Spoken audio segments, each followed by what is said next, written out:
sahabat rumah belajar. Kita akan mempelajari tentang materi substansi genetika. Materi ini diberikan kepada siswa kelas 12. Ini saya berikan kepada siswa saya di SMA Negeri 2 Kudus. Perkenalkan, nama saya Wahida Nur Agustina. Baik, tujuan pembelajaran kita kali ini ada beberapa, tapi kita hari ini akan membahas tentang yang pertama, yaitu memahami konsep dasar substansi genetika seperti DNA, RNA, gen, kromosom, serta kode genetika, serta beberapa tujuan berikutnya.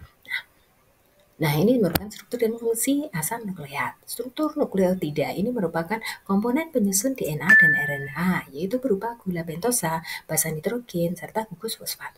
Sementara struktur DNA ini merupakan model double helix, di mana pasangan basa nitrogennya adalah adenin, timin, sitosin, dan guanin.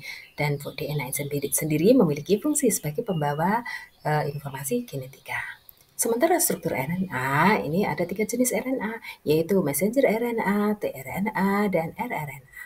Struktur primer dan sekunder RNA, serta peranannya di dalam sintesis protein.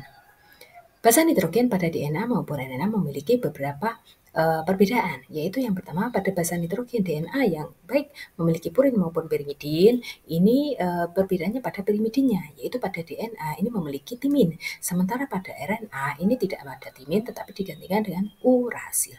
Nah, ini merupakan struktur double helix, yaitu yang ada di sebelah kiri, rantai ganda yang berpilin, serta di sebelah kanannya itu merupakan rantai dari RNA. Seperti itu. Unsur DNA dan RNA ada 3 macam, yaitu yang pertama gula pentosa, kemudian disusun oleh gugus fosfat, dan satu lagi tersusun atas basa nitrogen, yaitu berupa purin dan pirimidin itu tadi. Perbedaan DNA maupun RNA, ada beberapa yang membedakan, yaitu yang pertama strukturnya. Untuk DNA double helix, sementara RNA rantai tunggal. Kemudian gula pentosanya pada DNA berupa deoksiribosa, makanya namanya deoksiribonukleik acid, dan RNA nama gulanya yaitu ribosa, sehingga namanya RNA ribonukleik acid.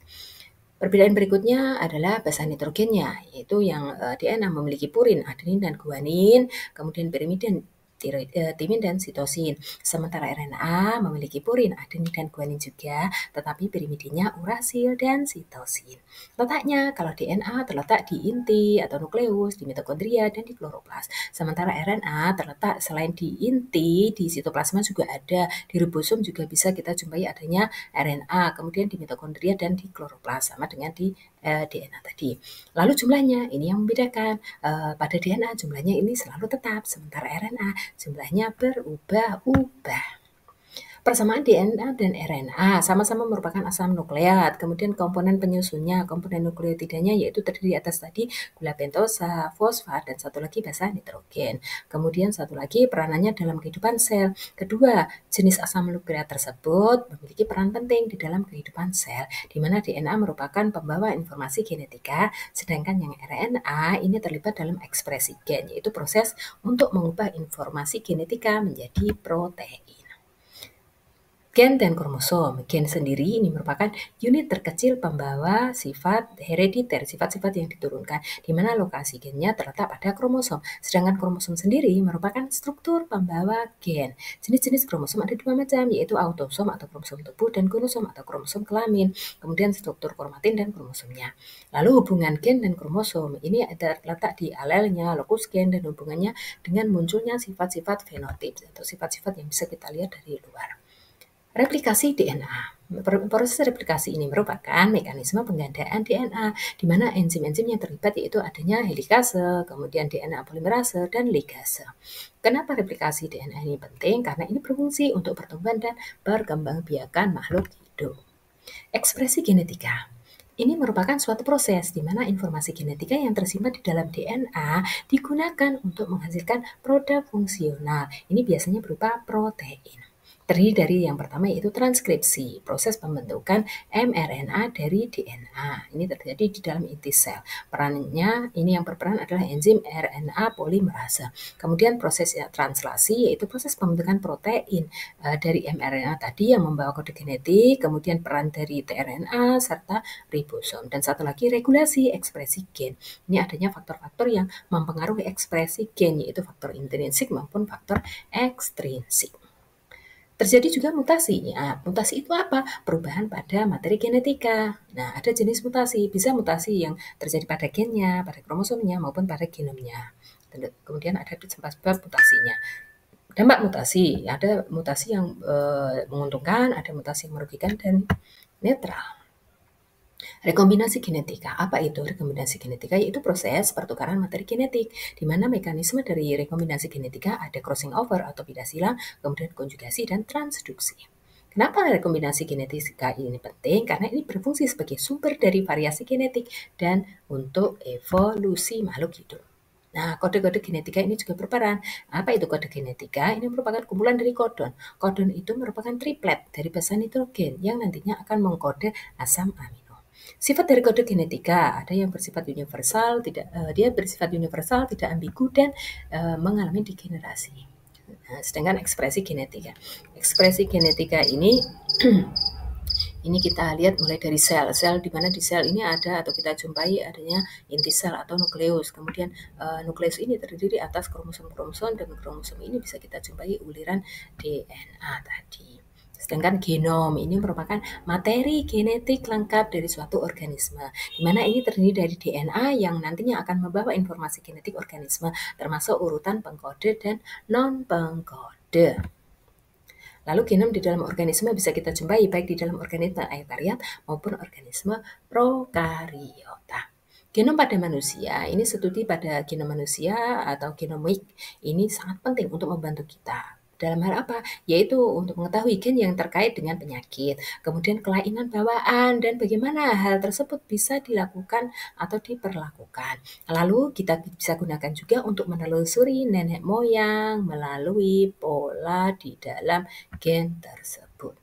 Nah, genom ini bisa kita lihat, yaitu misalnya kita kelihatannya serupa dengan yang lain, tetapi ada perbedaan yang kita miliki dengan yang lain itu tadi. Misalnya warna mata kita, kemudian warna rambut, kemudian bentuk mata, bentuk rambut, dan lain-lain. Nah, sehingga perbedaan dalam variasi DNA ini tadi kita namakan dengan istilah variasi. Nah, variasi sendiri merupakan perbedaan di dalam sifat-sifat atau karakteristik di dalam populasi pada suatu spesies. Variasi ini bisa disebabkan oleh adanya variasi genetika maupun variasi lingkungan. Nah, variasi genetika ini merupakan keragaman DNA antar individu atau antar populasi. Sedangkan variasi lingkungan ini merupakan faktor lingkungan yang secara langsung dapat mempengaruhi karakteristik individu atau karakteristik suatu populasi.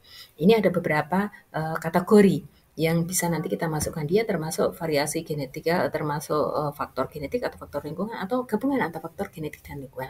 Yaitu ada warna rambut, kemudian ada golongan darah, kemudian ada tinggi badan, ada jenis kelamin, kemudian ada potongan rambutnya, kemudian ada aksen atau nada bicara, kemudian ada tinggi badan, kemudian ada tindik, dan kelainan keturunan. Nah, kita kategorikan. Genetika yang termasuk faktor genetik ini warna rambut. Nah, jadi ini diturunkan. Kemudian kelainan keturunan, kemudian ada lagi golongan darah, dan satu jenis kelamin ini diturunkan. Nah, yang terpengaruh faktor lingkungan yaitu aksen, nada bicara, kemudian potongan rambut, serta tindik pada tubuh. Yang dipengaruhi antara faktor genetik dan lingkungan, ini adanya tinggi badan, serta berat badan seseorang. Mutasi genetika merupakan salah satu cara terjadinya variasi genetika. Ini bisa terjadi saat kode genetik pada gen menjadi rusak atau gennya salah diwariskan. Sehingga fenotip baru ini jarang terjadi akibat mutasi genetika. Namun jika ini terjadi, hal ini bisa menyebabkan perubahan berkelanjutan pada spesies tersebut. Mutasi genetika contohnya bisa kita lihat pada sapi. Pigmentasi pada sapi. Sapi yang memiliki pigmen dan tidak, atau bintik-bintik pada sapi, ternyata bintik-bintik pada sapi ini bisa membantu sapi melindungi dari lalat, atau bintik-bintik tadi menghalangi nemploknya lalat ke dalam tubuh sapi. Seleksi alam ini merupakan mekanisme di mana suatu organisme yang sudah cocok dengan lingkungannya ini bisa survive, bisa bertahan hidup, dan nantinya bisa bereproduksi. Seleksi alam ini contoh lainnya yang sering dibahas yaitu adanya ngengat yang berwarna putih maupun yang berwarna hitam. Ini yang terjadi pada masa revolusi industri. Lalu seleksi alam ini terjadi secara alami. Contohnya sekarang banyak sekali ngengat yang berwarna hitam. Kenapa? Karena ini membantu mereka lebih survive dalam kondisi revolusi industri tersebut. Ini merupakan penelitian lanjut dari Charles Darwin tentang evolusi itu pada burung finch. Baik, ulasan maupun ringkasan yang bisa kita simpulkan yaitu adalah genom. Genom merupakan materi genetik yang lengkap dari suatu organisme. Kemudian ada variasi tadi, yaitu perbedaan karakteristik dalam suatu populasi, suatu spesies, di mana variasi ini dapat disebabkan oleh faktor genetik maupun faktor lingkungan. Mutasi genetik ini terjadi ketika kode genetik pada suatu gen menjadi rusak atau gennya salah diwariskan. Dan satu lagi, seleksi alam. Seleksi alam ini merupakan mekanisme di mana organisme yang lebih cocok dengan lingkungannya dapat survive dan dapat bereproduksi. Ini daftar pustaka yang kami gunakan. Sekian, terima kasih.